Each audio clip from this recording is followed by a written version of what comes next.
இது நேற்று இன்று நாளை சீசன் 2. 8 வருஷத்துக்கு அப்புறம் மறுபடியும் உங்களை இந்த நிகழ்ச்சியில சந்திக்கிறத நான் பெருமையா நினைக்கிறேன். டாக்டர் வேலுடன் இணைந்து இந்த நிகழ்ச்சியை வழங்குறதுல நான் ரொம்ப மகிழ்ச்சி அடைகிறேன். வாரம் 3 தலைமுறைகளை சேர்ந்த பிரதிநிதிகள் இங்க வரப்போறாங்க, நம்மளோட பேச போறாங்க. நாளை தலைமுறை 18 வயதுல இருந்து 34 வயதுக்கு உட்பட்டவங்க, இன்றைய தலைமுறையில இருந்து 35 இருந்து 54 இருக்க போகுது. நேற்றைய தலைமுறை 55 வயதுல இருந்து மேற்பட்டவங்க. இவங்களோட ஒரு சிறப்பு விருந்தினரும் வரப்போறாரு. விறுவிறுப்பான விழிப்புணர்வான விவாதங்கள் வாரம் இதே நேரத்துல நாங்க வந்துருவோம், நீங்களும் மறக்காம வந்துருங்க. நேற்று என்பதை கற்றறிவோம், இன்று என்பதை புரிந்துணர்வோம், நாளை என்பதை தெளிந்து கடப்போம். இது நேற்று இன்று நாளை சீசன் 2.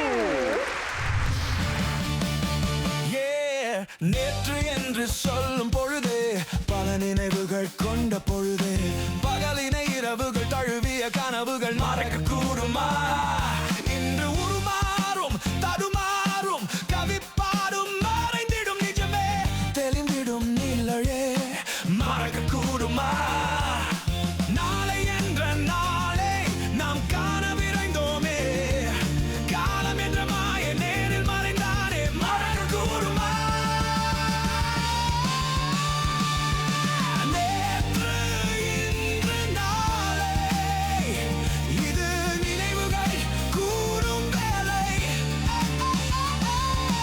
நேற்று இன்று நாளை இது நினைவுகள் கூடும் வேலை.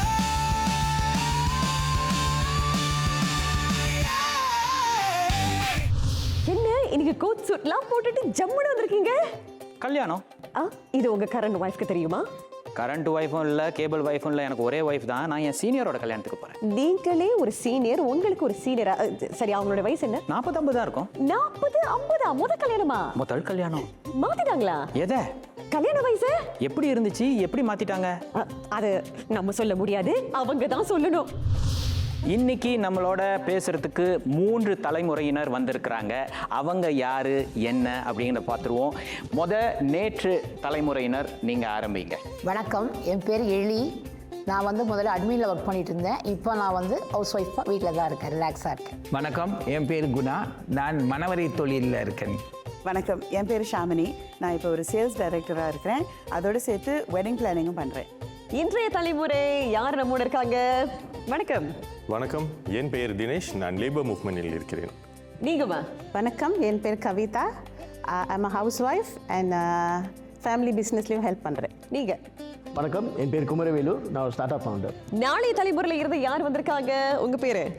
வணக்கம், என் பேர் பிரசன்னா. நான் ஜூனியர் காலேஜில் பயில்கிறேன். உங்க பேருமா? வணக்கம், என் பேர் வைஷ்ணவி. நான் NUSல ஸ்டூடெண்ட்டாக இருக்கேன்.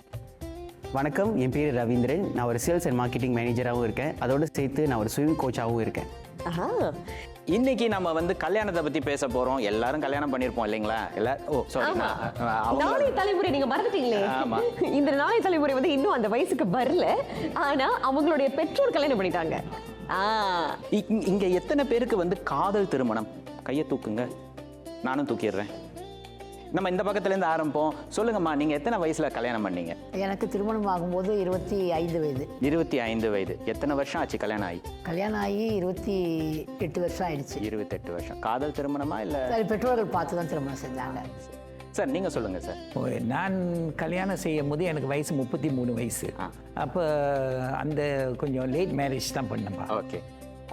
காதல் திருமணமா? காதல் திருமணம். காதல் திருமணம். அம்மா, நீங்க சொல்லுங்கம்மா. நான் கல்யாணம் பண்ண வயசு 27. 27. ஆமாம், காதல் திருமணம் தான். காதல் திருமணம். நீங்க சொல்லுங்க. நான் கல்யாணம் பண்ணும்போது எனக்கு 25 வயசு. 25 வயசு. ஓகே. காதல் திருமணமா இல்ல? காதல் திருமணம். காதல் திருமணம். சந்தோஷமா பெருமையா சொல்றீங்க பாத்தீங்களா? அது எனக்கு ரொம்ப பிடிச்சிருக்கு. நீங்கம்மா? எனக்கு கல்யாணம் ஆகும்போது 24 இயர்ஸ் அண்ட் பெற்றோர்கள் நிச்சயப்பட்ட கல்யாணம். நிச்சயம் பண்ணது. சரி, நீங்க? நான் கல்யாணம் பண்ணும்போது 34 வயசு. கல்யாணம் பண்ணி இப்போ ஒரு 9 வருஷம் ஆகுது. 3 வருஷம். 9 வருஷம். 9 வருஷம். சரி, நாளைய தலைமுறை கிட்ட இந்த கேள்வி நான் கேட்க முடியாது. ஆனா உங்க அம்மா அப்பா எந்த வயசுல கல்யாணம் பண்ணாங்க அதை நீங்க சொல்லலாம். அது ஒரு காதல் திருமணமா இல்ல பேசி வச்சு ஒரு திருமணமா அப்படின்னு நீங்க சொல்லலாம். நீங்க ஆரம்பிங்களேன். ஓகே, என் அம்மா அவங்க 27 வயசில் கல்யாணம் பண்ணாங்க. ஸோ என் அப்பாவுக்கு 30 வயசு இருக்கும். ஸோ அவங்க அந்த வயதில் வந்து அவங்க காதல் திருமணம் தான் செஞ்சாங்க. நீங்க எங்கள் அம்மாவுக்கு கல்யாணம் ஆகுறப்ப 26, அப்பா 30, காதல் திருமணம் தான். இருவருக்கும் வந்து 25, 26 வயது இருக்கும்.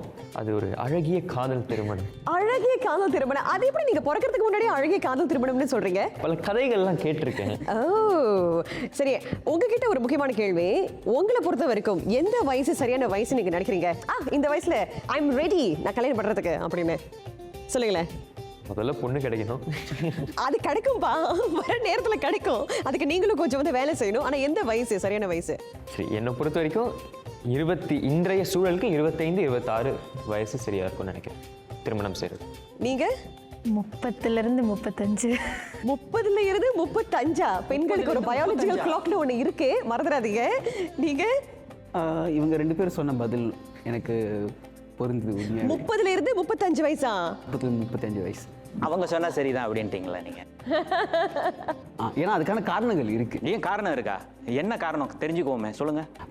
கண்டிப்பாக கல்யாணம் பண்ணுறதுக்கு முன்னாடி அதுக்கான சரியான பிளானிங் நமக்கு ரொம்ப இம்பார்ட்டண்ட்டாக இருக்கும். ஏன்னா நம்ம காதல் திருமணம் பண்ணுறோம், ஆனால் காதல் திருமணம் பண்ணதுக்கப்புறம் கூட நம்ம வந்து எவ்வளோ வருஷம் நம்ம காதலிக்கிறோம், அதுக்கப்புறம் சரியான நேரம் பார்த்து நம்ம கல்யாணம் பண்ணுறோமா இல்லையா? ஸோ அதுக்கு உண்டான செலவு, அதுக்கப்புறம் நம்மளுடைய அதோட பிளானிங்ஸ், வீடு வாங்கணும், வசதி தேவை, அதுக்கப்புறம் நமக்கு ப்ரையாரிட்டிஸ் கூடுது, ரெஸ்பான்சிபிலிட்டிஸ் கூடுது. ஸோ அதையும் நம்ம பார்க்கணுமா இல்லையா? ஸோ அப்போ நீங்கள் சொல்கிறது வந்து காரணங்கள் கிடையாது, நீங்கள் சொல்கிறது தகுதி, அதாவது க்ரைட்டீரியா. இந்த க்ரைட்டீரியாலாம் நம்ம டிக் பண்ணிட்டோம்னா நான் கல்யாணம் பண்ணிக்குவேன் அப்படின்னு சொல்ல வரீங்க. பையன் ரொம்ப தெளிவா இருக்காரு. ரொம்ப தெளிவாக இருக்காரு. நேற்றைய தலைமுறையினருக்கு வந்துடுவோம், அவங்க கிட்ட கேட்போம். நீங்கள் சொல்லுங்கம்மா, நீங்கள் கல்யாணம் பண்ணும்போது இருந்த சூழ்நிலை எப்படி? எனக்கு வந்து எங்கள் அப்பா வந்து பார்த்த மாப்பிள்ளை தான். திருமணத்தன்னைக்கு தான் நாங்கள் 2 பேரும் சந்தித்தோம். முதல்ல பார்க்குறது இதெல்லாம் இல்லை. அப்பாவோட ஃப்ரெண்டோட பையன் வேறு, அது மூலமாக பார்த்து இது பண்ணாங்க. அவங்களே ஃபிக்ஸ் பண்ணிட்டாங்க, பையன் நல்ல பையன் அப்படின்னு சொன்னாங்க. சரி ஓகே அப்படின்னு நான் அக்செப்ட் பண்ணிவிட்டு கல்யாணம் பண்ணி. எப்படி பார்க்காம ஒத்துக்கிட்டீங்க? ஃபோட்டோ காமிச்சாங்க, நல்ல பையன், எங்கள் அப்பா மேலே உள்ள நம்பிக்கை. ஆனால் இப்போ வந்து அந்த தம்பி சொன்னார் இல்லைங்களா, அவங்கள விட அதிகமாக என் கணவர் என்ன லவ் பண்ணுறாரு, நான் என் கணவரை பார்த்து கல்யாணத்துக்கு ஒத்துக்கிட்டீங்க. ஒருவேளை கல்யாணம் பண்ணி வந்தோன்னே அந்த கல்கி படத்தில் வர்ற பிரகாஷ் ராஜ் மாதிரி குடஞ்சி இல்லை, எங்கள் அப்பா வந்து பெஸ்ட்டாக பார்ப்பாருன்ற நம்பிக்கை. நீங்க சொல்லுங்க. ஓகே, என்னோட கருத்து என்னன்னா, எனக்கு வந்து லேட் மேரேஜ் பண்ணேன். ஏன்னா சந்தர்ப்பம் சூழ்நிலை. 33 வயசே உங்களுக்கு லேட் மேரேஜா? ஆமாம், ஏன்னா நார்மல் வந்து என் காலகட்டத்தில் அது லேட் மேரேஜ் 33 வயசு. ஏன்னா குடும்ப சூழ்நிலை, 2வது வந்து சில பொறுப்புகள் இருந்துச்சு எனக்கு. அதுக்காக எல்லாம் காத்திருந்து முடிச்சு தாங்க நான் கல்யாணம் செஞ்சேன். காதல் திருமணம். ஸோ அது வரைக்கும் அவங்க காத்திருந்தாங்க. எத்தனை வருஷம்? அவங்க ஒரு 3 வருஷம் காத்திருந்தாங்க. 3 வருஷம் காத்திருந்தாங்க. நீங்கள் உங்கள் பொறுப்புகள் எல்லாம் சொல்லி அவங்ககிட்ட சொல்லியிருந்தேன். அவங்களும் ரொம்ப சந்தோஷமாக அக்செப்ட் பண்ணிக்கிட்டாங்க. ஷாமினி நீங்க சொல்லுங்க. என்னோட வந்து காதல் கதை வந்து ஆரம்பிச்சது ரொம்ப ஏர்லி. ஜூனியர் காலேஜ்லேயே நாங்கள் மீட் பண்ணிட்டோம். ஸோ அப்போவே டேட் பண்ணவும் ஆரம்பிச்சிட்டோம். படிக்கிற வயசுல காதல். நான் படித்தேன்ல, அதான் முக்கியம். ஸோ அதுக்கப்புறம் ஒரு 3 வருஷம் வந்து வெளியூரில் போய் படித்தேன். ஸோ அங்கே முடிச்சுட்டு திருப்பி வந்து இன்னும் ஒரு 2-3 வருஷம் கழிச்சு தான் நாங்கள் வந்து கல்யாணம் பண்ணுறதை டிசைட் பண்ணோம். அதில் இன்பிட்வீன் ஒரு பிரேக்கப்பும் இருந்துச்சு. ஸோ அது ரொம்ப முக்கியம்னு நினைக்கிறேன். பிகாஸ் நம்ம வந்து ஒருத்தர் புரிஞ்சிக்கிறதுக்கு 17 வயசில் அந்த இமோஷனல் மெச்சூரிட்டி இல்லை, அந்த பக்குவம் இருக்காது.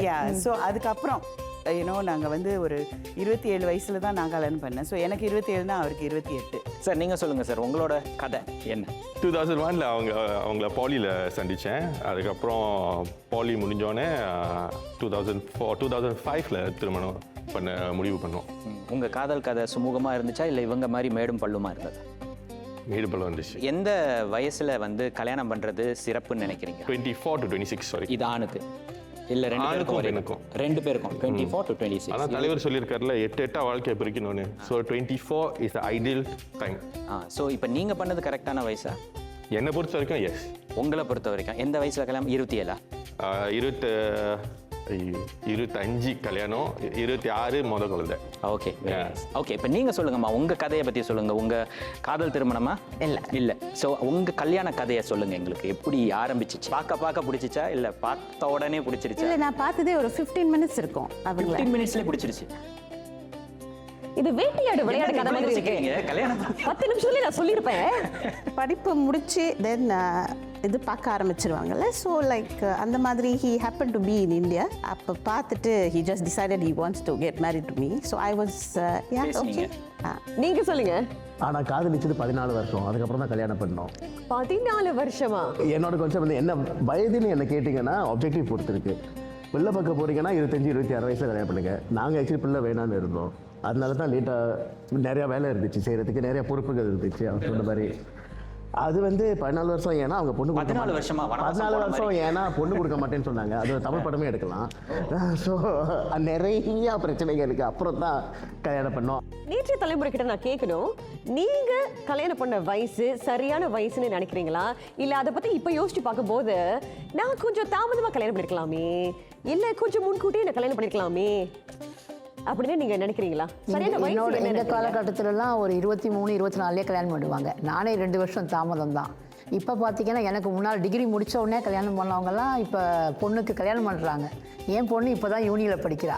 நான் இப்போ என்ன நினைக்கிறேன், இன்னும் கொஞ்சம் கூட முன்னால் பண்ணியிருக்கலாமோ அப்படிதான் நான் நினைக்கிறேன். உங்களை பொறுத்த வரைக்கும் சரியான வயசு 22, 23, 25க்குள்ள 22லேருந்து 25 கல்யாணம் பண்ணணும். நீங்க முன்கூட்டியே கல்யாணம் பண்ணிக்கணும்னு ஆசைப்படுறீங்க? ஆமா.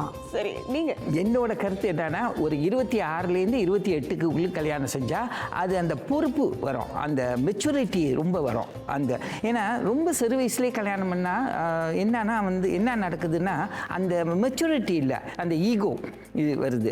எதை வச்சு சொல்றீங்க? அதாவது 26லேருந்து 28க்குள்ள வந்து ஒரு பொறுப்புணர்ச்சி வரும், ஒரு மெச்சூரிட்டி வரும்னு எதை வச்சு சொல்றீங்க? ஏன்னா அந்த டைம்ல தான் அவங்களுக்கு தெரியும், ஓ இந்த வயசுல நம்ம கல்யாணம் பண்ணா குழந்தை பிறக்கிறதுக்கு சரியா இருக்கும், அப்போ அதை வளர்க்குறதுக்கும் சரியா இருக்கும் அந்த ஏஜ் வயசு. ஏன்னா ரொம்ப வெளியிலே கல்யாணம் செஞ்சாலும் அண்டர்ஸ்டாண்டிங் வராது, ஒருத்தருக்கு புரிஞ்சிக்க மாட்டேங்கிறாங்க சிறு வயசு.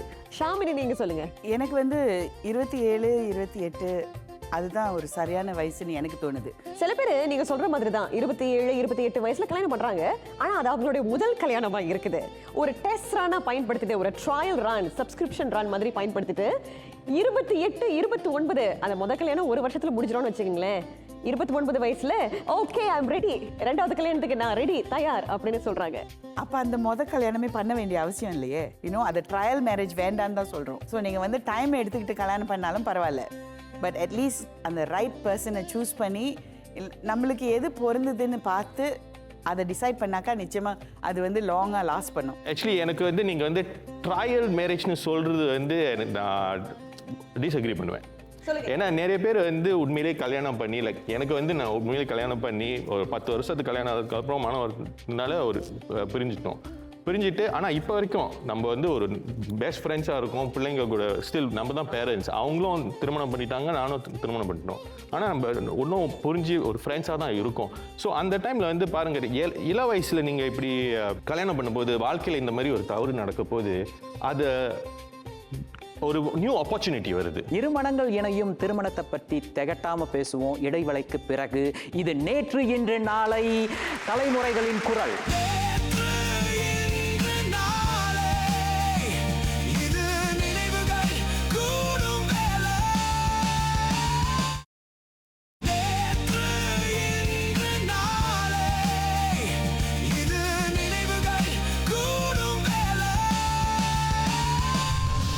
அந்த காலத்தில் பார்த்தீங்கன்னா நெட்ஃப்ளிக்ஸ் சப்ஸ்கிரிப்ஷன் இல்லை, பிள்ளைங்களை டியூஷன் அனுப்ப தேவையில்லை, அவங்களுக்கு வந்து விலை உயர்ந்த காலணிகள் ஆடைகள்லாம் வாங்கி கொடுக்க வேண்டிய அவசியம் இல்லை, வெளியே இந்த ஒரு இடத்துக்கு கூட்டிகிட்டு போனால் தான் என் பிள்ளை வந்து நல்ல சாட்டிஸ்ஃபைடாக இருக்கும்னு சொல்ல மாட்டாங்க. அவங்களுக்கு நீங்கள் கஞ்சோ கூடோ எது கொடுத்தாலும் சந்தோஷமாக நிம்மதியாக சாப்பிட்டுட்டு அவங்க இருப்பாங்க.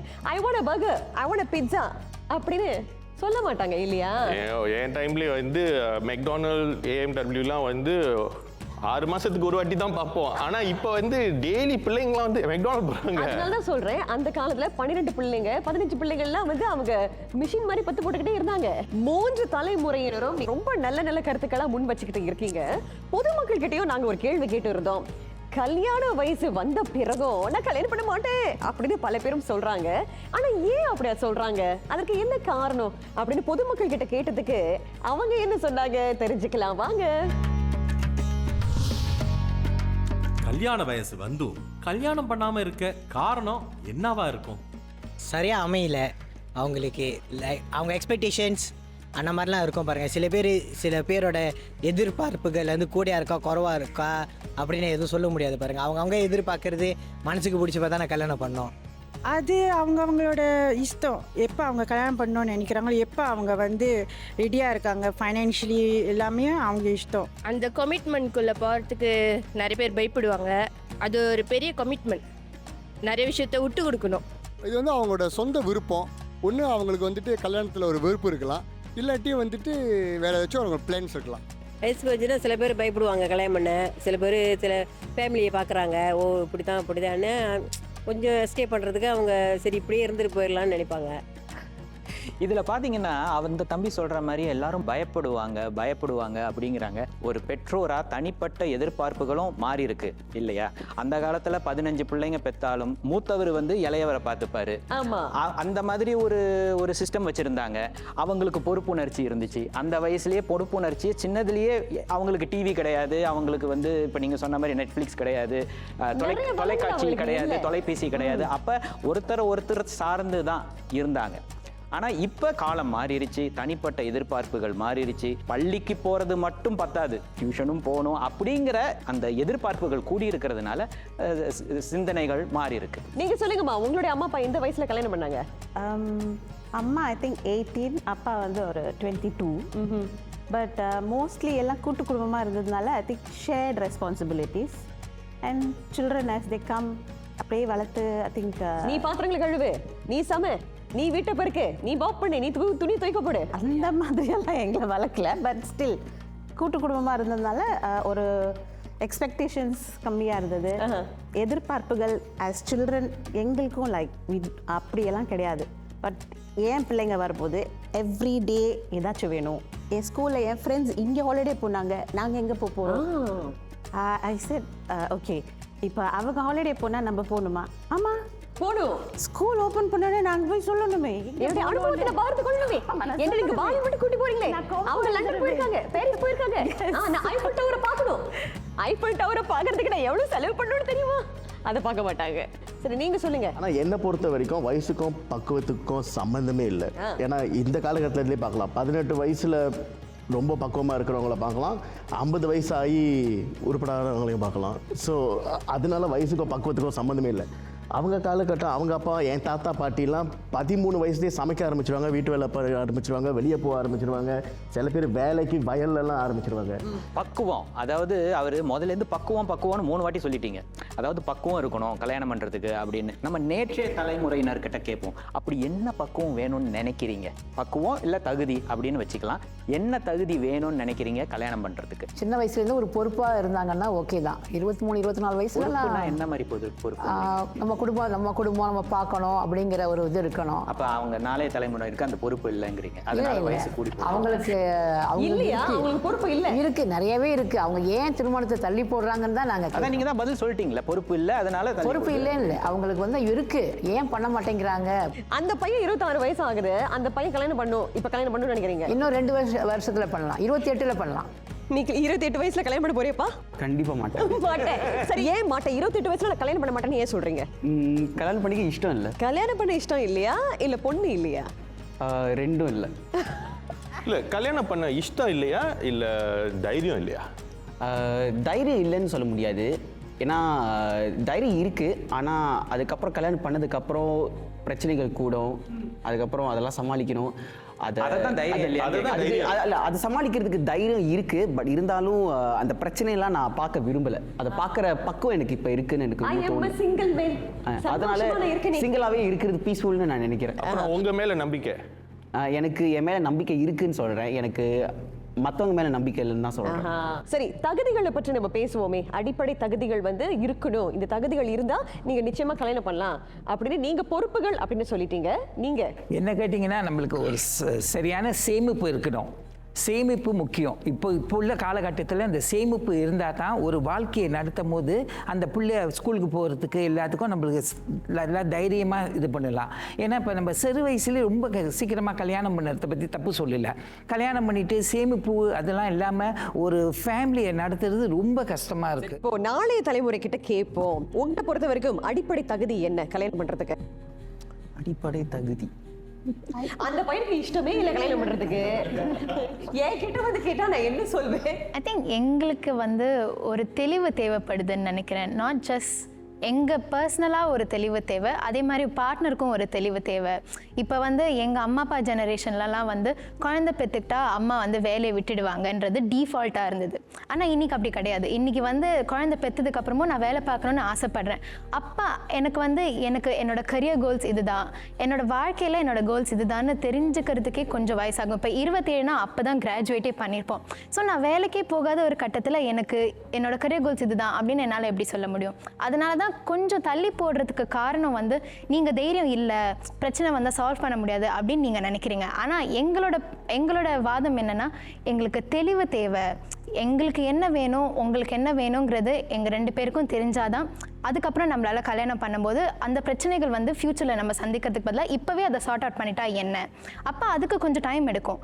பட் அந்த கட்டத்தை நம்ம கடந்து வந்துட்டா the future will be smooth. நீங்கள் சொல்லுங்கள். இவங்க சொன்ன மாதிரி தான் காதலுக்கும் கல்யாணத்துக்கும் வந்து ஒரு we need to draw a line in between. ஏன்னா காதல்ன்றது வந்து பார்த்தோன்னே வரும்னு சில பேர் சொன்னாங்க, எமோஷன்ஸ், நம்பிக்கை, அதை பேஸ் பண்ணது. ஆனால் கல்யாணம்ன்றது வந்து இட்ஸ் ஒரு யூனிட்டை ஃபார்ம் பண்ணுற மாதிரி. எனக்கு தெரிஞ்சு அந்த காலத்தில் வந்து கல்யாணம் வந்து பண்ணணுன்ற ஒரு கட்டாயம் இருந்தது. அதனால் அதை சுற்றி உங்களோட பொருளாதாரத்தை வந்து நீங்கள் அமைச்சுக்கிட்டீங்க.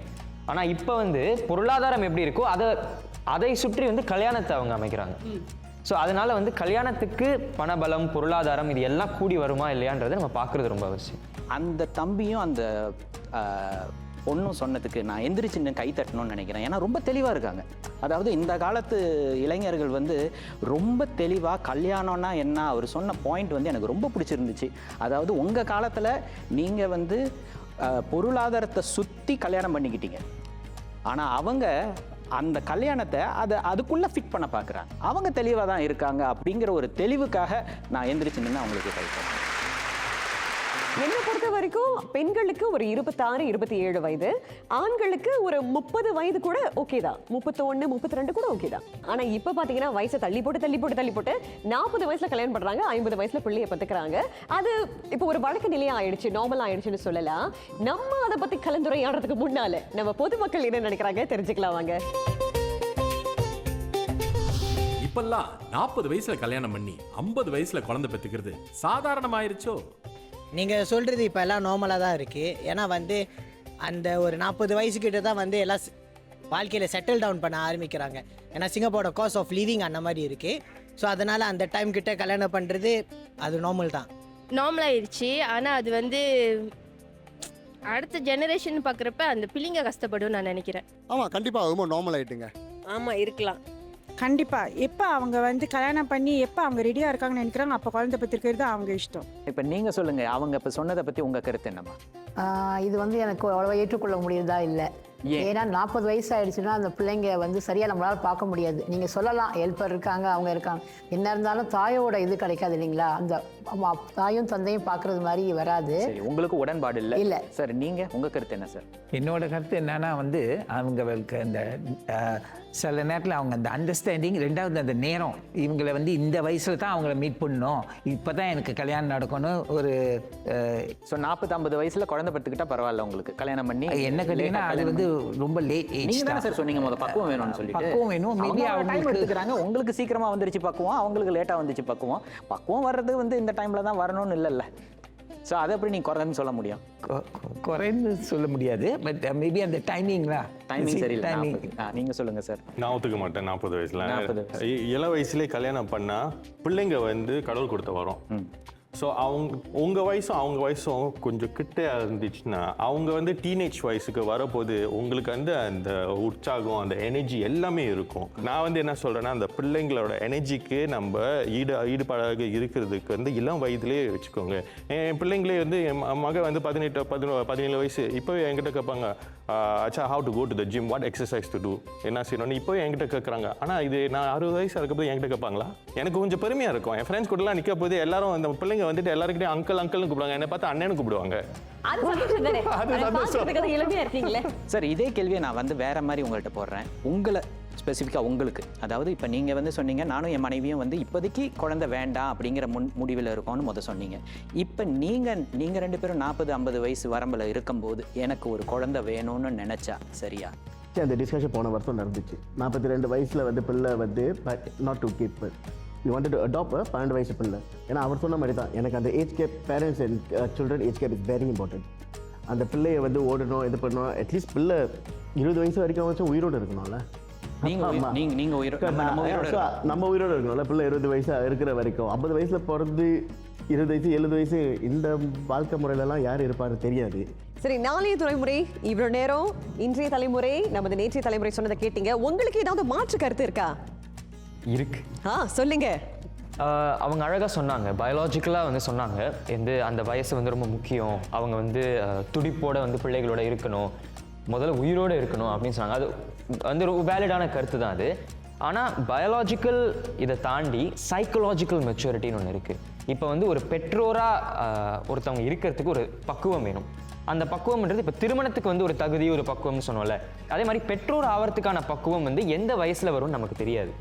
அண்ட் வந்து ஒரு 40-50 வயதுன்றது நம்ம வந்து வயது முதிர்ந்த பிறகு, பல அனுபவங்களை பார்த்த பிறகு, அந்த பெற்றோர் ஆவதற்கு, ஒரு குழந்தையை வழிநடத்துவதற்கான பக்குவம் வந்து நமக்கு அதிகரிக்கும்.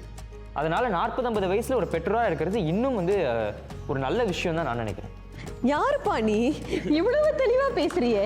என்னையே சின்ன வயசுல பார்த்த மாதிரி இருக்கு. தித்திக்கும் திருமணத்தை பத்தி சுவாரஸ்யமா பேசிட்டு இருக்கோம். இந்த உரையாடல் தொடரும் ஒரு சிறிய இடைவேளைக்கு பிறகு. இது நேற்று இன்று நாளை தலைமுறைகளின் குரல்.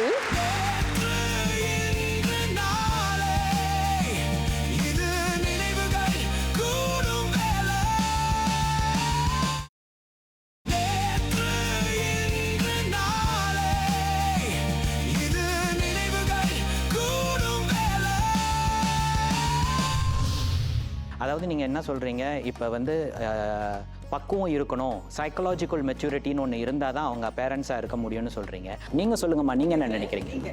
Actually I disagree. நான் ஒத்துக்கல. என்னதான் இருந்தாலும் வந்து இப்போ நீ சொல்கிற இல்லையா, இன்றைக்கு இருக்கிற பிள்ளைங்க வேறு மாதிரி இருக்காங்க. அப்போ இன்னும் வயசானா அந்த ஜெனரேஷனல் கேப் வந்து கூடிக்கிட்டே போகும். அப்போ அந்த ரிலேட்டபிலிட்டிங்கிறது இருக்கவே இருக்காது. இப்போ எனக்கும் எங்கள் அம்மாவுக்கும் ஒரு புரிந்துணர்வு இருக்கும். ஏன்னா நான் எங்கள் அம்மாவோட ஏஜுக்கு கொஞ்சம் க்ளோசர். இதுவே எனக்கும் எங்கள் அம்மாவுக்கும் என் தம்பிக்கும் பார்த்தா எப்போவுமே சண்டை வரும். நான் தான் வரணும் உள்ள. அது ஒரு சிப்ளிங்காக வந்து என்னால் தான் புரிஞ்சுக்க முடிஞ்சுது.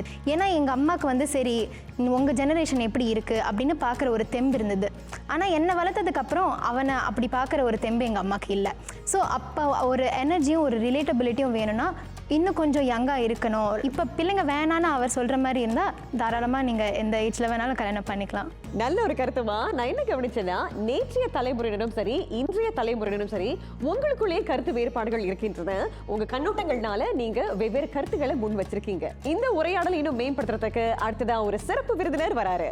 திரு ராஜமோகன் அவர்கள் திருமணங்களுக்கு துணை பதிவாளராக செயலாற்றி வந்திருக்கிறாரு. அவர் பற்பல வயது உண்டான தம்பதியர்களுக்கு திருமணம் செஞ்சு வச்சிருக்கிறாரு. இந்த தம்பதியினர்கள் எல்லாருமே அவங்களோட வாழ்க்கையில் இருக்கிற ஒரு முக்கியமான தருணங்களில் இவரை தொடர்ந்து அழைச்சிக்கிட்டு தான் இருக்கிறாங்க, மறக்கலை. அந்த அளவுக்கு இவர் உணர்வு பூர்வமாக எளிமையாக அவரோட பழகிக்கிட்டு வந்திருக்கிறாரு. சன்னவ் இல்லத்தின் தலைமை திட்ட அதிகாரியா இவர் இருக்காரு. அது மட்டும் இல்லாம ஒரு அடித்தள தலைவராக சமூக பணிகள்ல பணியாற்றி வராரு. அவரை இப்ப வரவேற்க வாங்க, திரு ராஜமோகன் NKV. வணக்கம் சார், எங்களோட இன்னைக்கு பேச வந்ததுக்கு ரொம்ப நன்றி. இப்போ இவங்கெல்லாம் பேசினாங்க, இந்த கலந்துரையாடலாம் நீங்கள் கேட்டீங்க. உங்களோட கருத்துக்களை சொல்லுங்கள் சார். ஓகே, வணக்கம். என்னோட ஒப்பீனியன் 3 தலைமுறையும் சொன்னது சரி. ஃபர்ஸ்ட் தலைமுறை அவங்க என்ன ஒப்பீனியன் கொடுத்தாங்க அந்த ஜெனரேஷனுக்கு ரைட். இப்போ உள்ள தலைமுறை என்ன ஒப்பீனியன் இப்போ ஓகே. 4வது தலைமுறை சொன்னது அதுவும் ஓகே. இது 3 பிகாஸ் இப்போ ஜெனரேஷனில் மாறுது. அவங்க இருக்க டைமில் அவங்க பெற்றோர்கள் இருந்தாங்க, அவங்க ரொம்ப சப்போர்ட் கொடுத்தாங்க.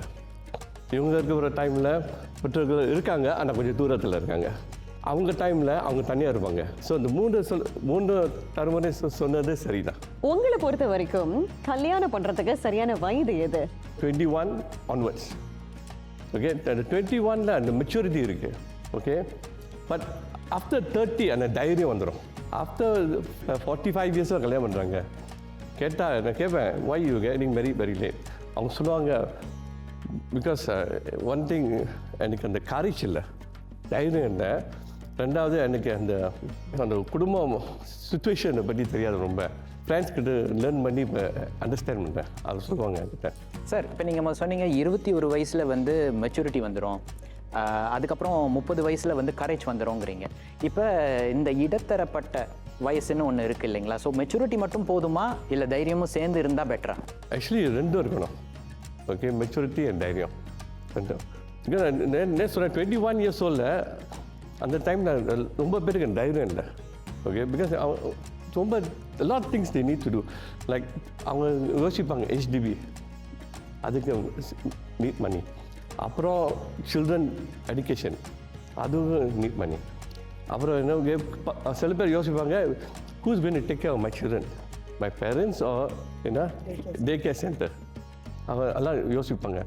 ஸோ அந்த மெடிக்கல் காஸ்ட் அதுவும் யோசிப்பாங்க. பிகாஸ் அந்த 21 இயர்ஸ் ஓல்ட் அந்த டைமில் CPF ஒன்றுமே இல்லை. கரியர்ஸும் யோசிப்பாங்க. ஸோ இதெல்லாம் is the point for them.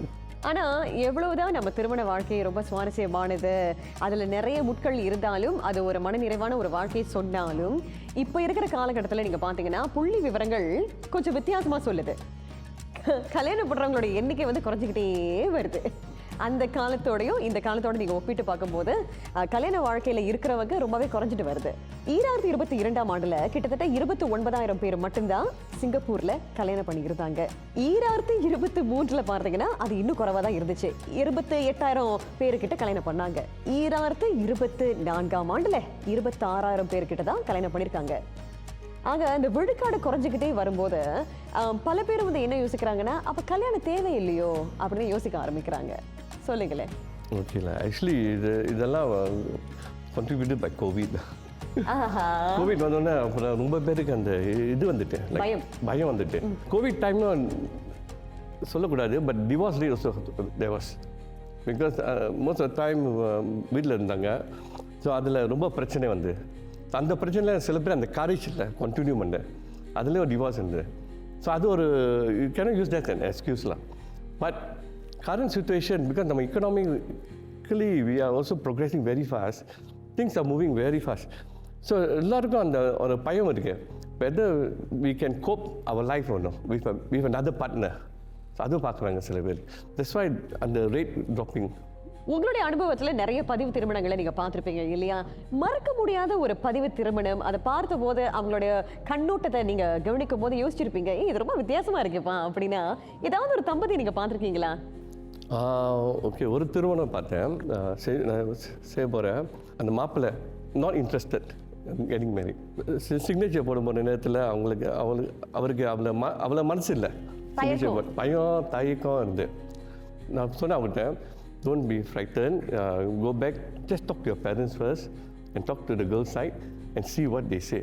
So அப்புறம் ஒரு 5-10 minutes அவங்கள எல்லோரும் கூப்பிட்டு ரூமில் பேசினோம். பேசிவிட்டு அப்புறம் then he say, okay sir, I feel very happy. ஒரு ஹக் கொடுத்துட்டு எனக்கு ஹக் கொடுத்துட்டு திருப்பி போய் ஸ்டேஷனில் போய் அப்புறம் கண்டினியூ பண்ணோம் registration. there's something which I cannot forget. அப்புறம் ஒரு 5-6 years later அவங்கள பார்த்தேன் கப்பல் கோயிலில். என்னை வந்து சொன்னாங்க, சார் ரொம்ப நன்றி சார், உங்கள் your opinion and whatever you told me, it works out for me now. Okay, அப்புறம் நாட் ஒன்லி தட், அவங்க பேரண்ட்ஸும் அங்கே இருந்தாங்க கோயிலில். எனக்கு கூப்பிட்டு அந்த ஒரு பாப்பாவை கை குழந்தைய கொடுத்து எனக்கு தூக்க சொன்னாங்க. So I carry that, I felt very happy that and that moment I could do something for அவங்களுக்கு. உங்க சேவை இன்னும் அர்த்தமுள்ளதா ஆணுச்சு அப்படின்னு அந்த நேரத்தில் நீங்கள் உணர்ந்திருப்பீங்க இல்லையா? ஆக்சுவலி அந்த நேரத்தில் இல்லை, பட் இந்த 5 years later இந்த கை குழந்தை பார்த்தோன்னே அப்போ தான் எனக்கு தெரியும் that I did a good job. நீங்கள் நிச்சயமாக ஒரு ரொம்ப சிறப்பான சேவையை வழங்கிட்டு இருக்கீங்க.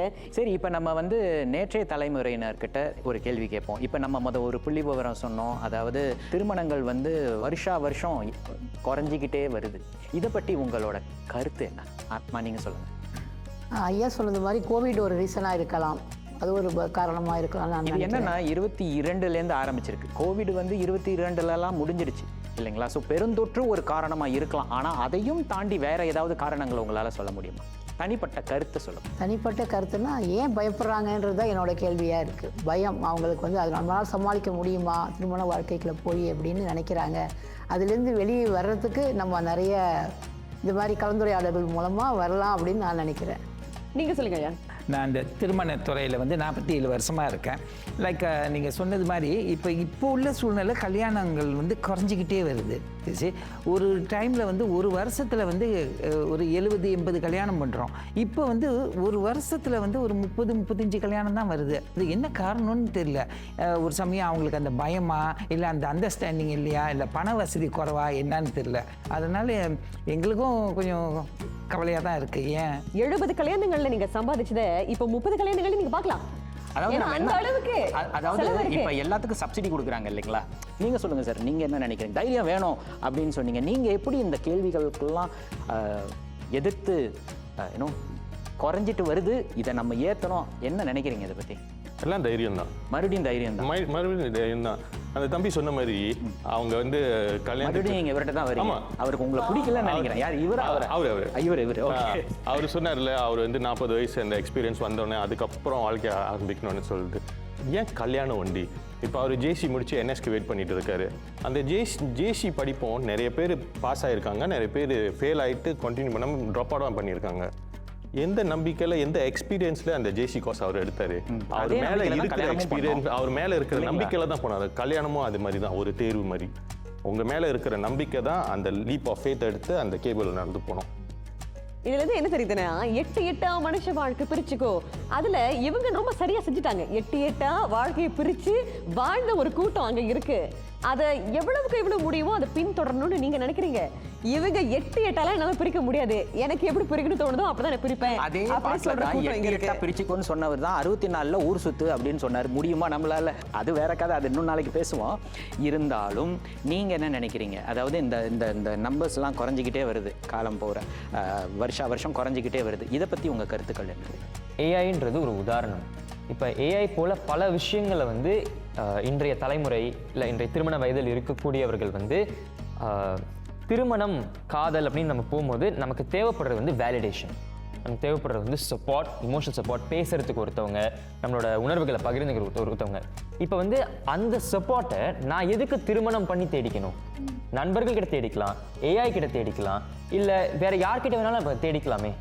எதுக்கு இதுக்கு திருமணம் செய்யணும் அப்படின்ற கேள்வி கேட்குறாங்க. ஏன்னா திருமணத்தில் பல சிக்கல்கள் இருக்கு, பொருளாதார சிக்கல்கள் இருக்கு, அதுக்கு நேரம் செலவிடணும். அத்தனை சிக்கல்களையும் தாண்டி திருமணம் பண்றோம்னா அது அந்த இமோஷனல் சப்போர்ட்காக. அதாவது நீங்க என்ன சொல்ல வரீங்கன்னா, பால் குடிக்கணும்னா போறோமா பேக்கெட் பால் வாங்குறோமா குடிக்கிறோமா அப்படின்னு இருக்கணும், எதுக்கு பசுமாட்டை வாங்கிக்கிட்டு அப்படிங்கிறீங்க. கரெக்டா? எந்த வருஷத்துல நீங்க பிறந்தீங்க? 2007 பிறந்தேன். 2007 1970களில் இருந்து பிறந்த மாதிரியே பேசுறிய பாணி. உன்னுடைய ஐடி ப்ரூஃப் எல்லாம் முதல்ல செக் பண்ணு. ரொம்ப தெளிவா பக்குவமா இந்த பையன் பேசிட்டு இருக்காரு. 18 வயசுன்னு சொல்லவே முடியாது. கல்யாணத்தை பத்தி கலவரமா பேசிட்டு இருக்கோம். இந்த கலவரம் தொடரும் ஒரு சிறிய இடைவெளிக்கு பிறகு. இது நேற்று இன்று நாளை தலைமுறைகளின் குரல்.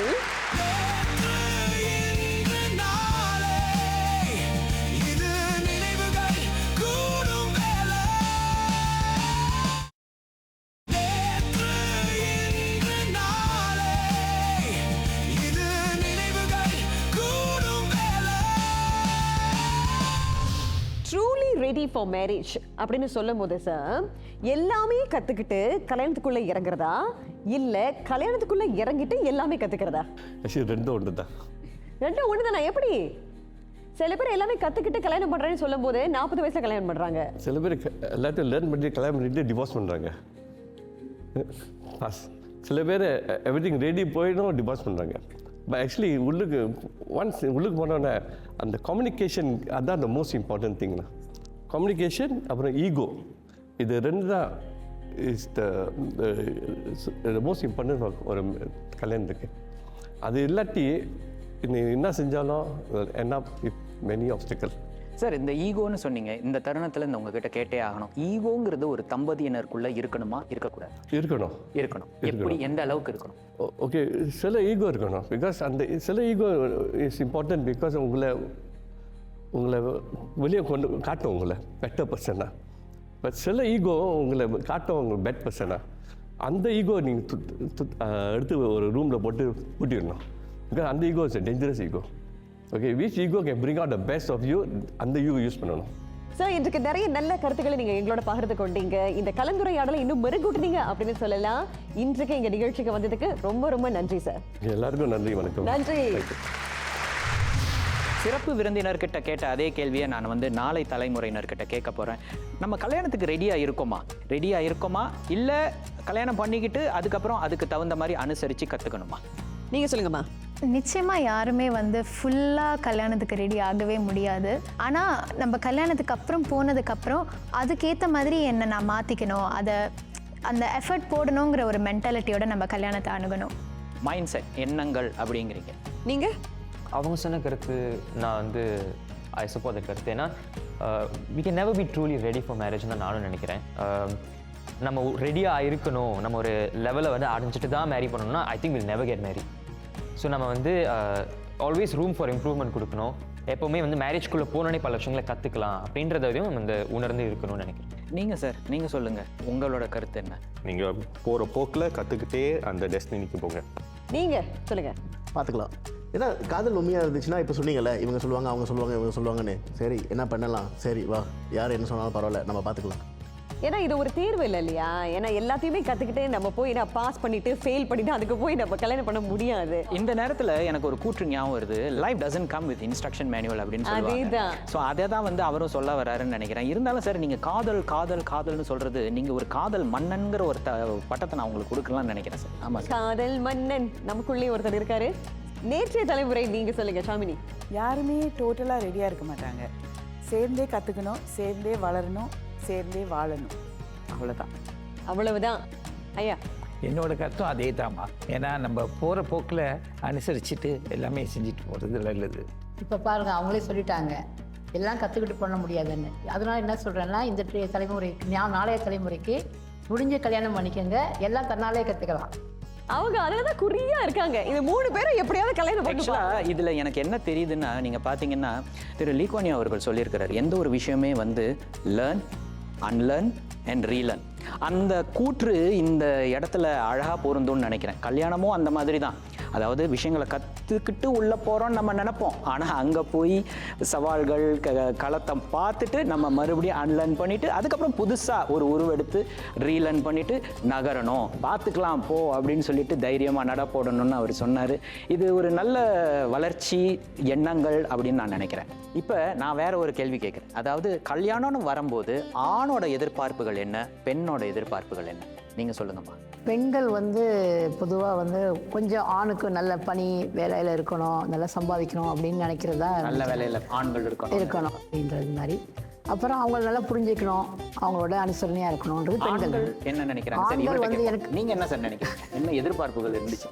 அப்போ வந்து நாங்கள் எங்கள் டைம்லலாம் வந்து நாங்கள் வந்து ஃபேமிலியை வந்து ஒரு குடும்பத்தை வந்து நல்ல நிலைமைக்கு கொண்டுட்டு வரணும், குழந்தைகளுக்கு வந்து நல்ல படிப்பு, அதே மாதிரி மனைவியை நல்லபடியாக வச்சுக்கணும் அப்படின்னு அந்த ஒரு உணர்வு. ஆணுக்கு அந்த எதிர்பார்ப்பு. பெண்களுக்கு என்ன எதிர்பார்ப்புகள் இருக்குன்னு நினைக்கிறீங்க? பெண்களுக்கு வந்து காதல் பண்ணும் போது நம்மகிட்ட எப்படி அவர் இருந்தாரோ அதே மாதிரி நம்மளை நல்லபடியாக வச்சுக்கணும், வாய்ப்பு இல்லை ராஜா அப்படின்னு அவங்க எதிர்பார்க்குறாங்க.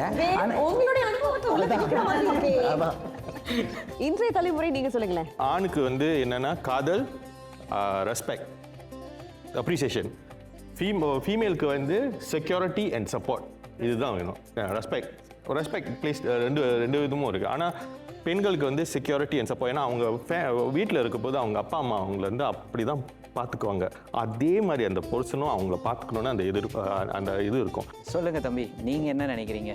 ஓகே, நான் இப்போ பெண்கள்லேருந்து ஆரம்பிக்கிறேன். பெண்களோட எதிர்பார்ப்புகளை பார்த்தாக்கா இப்போ அவங்க சொன்ன மாதிரி தான். அவங்க இப்போ உள்ள காலகட்டத்தில் வந்துட்டு அவங்களோட பொறுப்புகள் நிறைய இருக்குதுன்னு அவங்களுக்கு உணர்கிறாங்க. அவங்களுக்கு என்னென்ன வேணும், என்னென்ன முக்கியன்றதை தெரிஞ்சு அதுக்கப்புறம் தான் அவங்க அதில் செயலிடுறாங்க. பட் ஆண்கள் வந்து இப்போல்லாம் வந்து அவங்களுக்கு எதிர்பார்ப்புகள் அதிகமாக இல்லைன்னு நான் நினைக்கிறேன். அவங்க உடனே வந்து எடுத்தோ கவுத்தோ முடிக்கிறோம் அந்த மாதிரி ஒரு நினைப்பில் இருக்காங்கன்னு நான் நினைக்கிறேன். பிகாஸ் அதனால தான் சில ஆண்கள் வந்து நிறைய தப்பு பண்ணுறாங்கன்னு நான் நினைக்கிறேன். அதுவும் கல்யாணத்துக்கு அப்புறம் இல்லை கல்யாணத்துக்கு முன்னாடி கூட அவங்க அவசரப்படுறாங்கன்னு நான் நினைக்கிறேன். ஸோ இங்கே தான் வந்து புரிந்துணர்வுன்னு அவங்க சொன்னாங்க இல்லையா? இங்கே தான் வந்து புரிந்துணர்வுங்கிறது வந்து எப்படி நீங்கள் காட்டலாம் அப்படின்னா, நான் முடிவெடுப்பேன், நான் முன்னாடி இதை செஞ்சிருவேன் அப்படின்னு திருமணத்துக்கு அப்புறம் நம்ம முடிவெடுக்க முடியாது. ஆணும் பெண்ணும் கணவனும் மனைவினும் ரெண்டு பேரும் சேர்ந்து இப்போ கணவன் ஒரு ஐடியா வச்சிருக்கிறாருன்னா மனைவிட்ட நீ என்ன நினைக்கிற, இதை செய்யலாமா? அது தனிப்பட்ட குடும்பத்தாக இருந்தாலும் சரி, இல்லை பிள்ளைங்களை சார்ந்த விஷயமா இருந்தாலும் சரி, ஒரு சின்ன முடிவாக இருந்தாலும் சரி, எங்கே போய் சாப்பிடலாம் அப்படிங்கிற அதுதான் அவர் சொன்ன அந்த மரியாதை. கல்யாணம் பண்ணுறதுக்கு எது சரியான வயசு, அதில் தொடங்கி வயசை பற்றி பேசியிருந்தோம். அந்த அடிப்படை தகுதி, எப்படிப்பட்ட அடிப்படை தகுதி வேணும், உங்களுடைய எதிர்பார்ப்புகள் என்ன, ஆணுடைய எதிர்பார்ப்பு, பெண்ணுடைய எதிர்பார்ப்புன்னு இப்படி பலவற்றை நீங்கள் நம்மோட ரொம்ப அழகாக இன்றைக்கு பகிர்ந்து கொண்டீங்க. முதல்ல உங்கள் 9 பேருக்கும் என்னுடைய மனமார்ந்த நன்றி. இந்த கலந்துரையாடல இருந்து நீங்க என்ன கத்துக்கிட்டீங்கன்னா, ஒரு டேக் அவே என்னவா இருக்கும்னா, எந்த வயதுன்னு நாங்க நிர்ணயிக்க போகிறது கிடையாது. அந்த வயதை, சரியான வயதை நீங்க தான் நிர்ணயிக்கணும். ஏன்னா கல்யாணம் என்பது உங்க கையில தான் இருக்கு. அடுத்த 12 வாரங்களுக்கு புது புது விவாதங்களோடு நாங்கள் உங்களை சந்திக்க போகிறோம். பல விஷயங்கள் பேச போகிறோம், பல விஷயங்கள் தெரிஞ்சுக்க போகிறோம். ஆனால் முடிவை நீங்கள் தான் எடுக்க போகிறீங்க. இதுதான் சரி, அதுதான் சரின்னு நாங்கள் சொல்ல மாட்டோம். அந்த நினைவோடு நேற்று என்பதை கற்றறிவோம், இன்று என்பதை புரிந்து உணர்வோம், நாளை என்பதை தெளிந்து கடப்போம். இது நேற்று, இன்று, நாளை தலைமுறைகளின் குரல்.